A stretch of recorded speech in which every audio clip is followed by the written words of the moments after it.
அனைவருக்கும் என் முதற்கண் வணக்கத்தை தெரிவித்துக் கொள்கிறேன். இன்று நான் பேச எடுத்துக்கொண்ட தலைப்பு விண்வெளி ஆராய்ச்சியில் இந்தியாவின் சாதனை.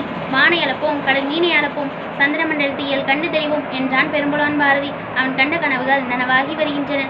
விண்வெளியில் இந்திய சாதனைகள் மகத்தானவை. மண்ணை ஆண்டு சலித்து போன மனிதன் விண்ணை ஆள விரும்பியதன் விளைவே விண்வெளி சாதனைகளாகும். நிலவை காட்டி குழந்தைகளுக்கு சோறூட்டிய நிலை மாறி நிலவிற்கு சென்று நிலவிலேயே சோறுணும் காலத்தில் நாம் வந்துவிட்டோம்.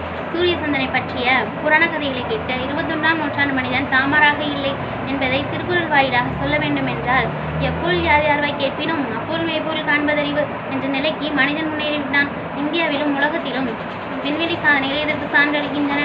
கடந்த 1975 முதல் இந்திய விண்வெளி ஆராய்ச்சி மையம் 129 இந்திய செயற்கைக்கோள்களை விண்ணுக்கு செலுத்தியுள்ளது. விண்வெளி துறையில் இந்தியாவின் சாதனை வியக்கத்தக்கது. அதுவும் சுதந்திரத்துக்கு பிறகு இந்திய விண்வெளித்துறை பதித்த தரங்கள் போற்றுதற்குரியது என்று கூற இதைவிட வேறு சாட்சியங்கள் வேண்டுமா என்ன? இந்த வளர்ச்சி ஒரே நாள் சாத்தியமல்ல.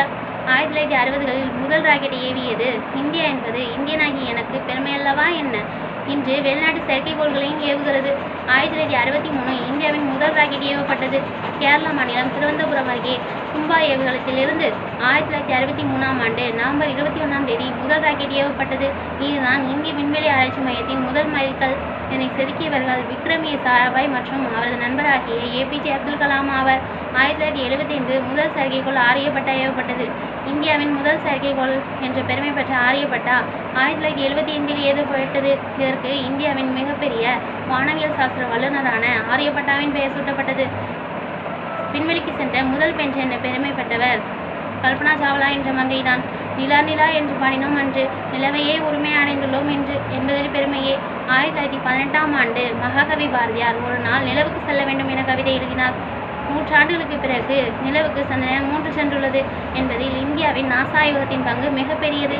பார்க்க அழகு, மனதில் குளிர்ச்சி, நினைக்கும் மகிழ்ச்சி, எண்ணத்தில் ஈர்ப்பு சக்தி, இவை அனைத்தையும் கொண்டது நம் விண்வெளி ஆராய்ச்சி என்று கூறி எனது உரையை நிறைவு செய்கிறேன். எனது பேச்சை கேட்டு நீங்கள் 3 எழுத்தில் வெற்றியை தந்தாலும் சரி, அதை 3 எழுத்தில் தோல்வியை தந்தாலும் சரி, மகிழ்வுடன் ஏற்றுக்கொள்கிறேன். நன்றி.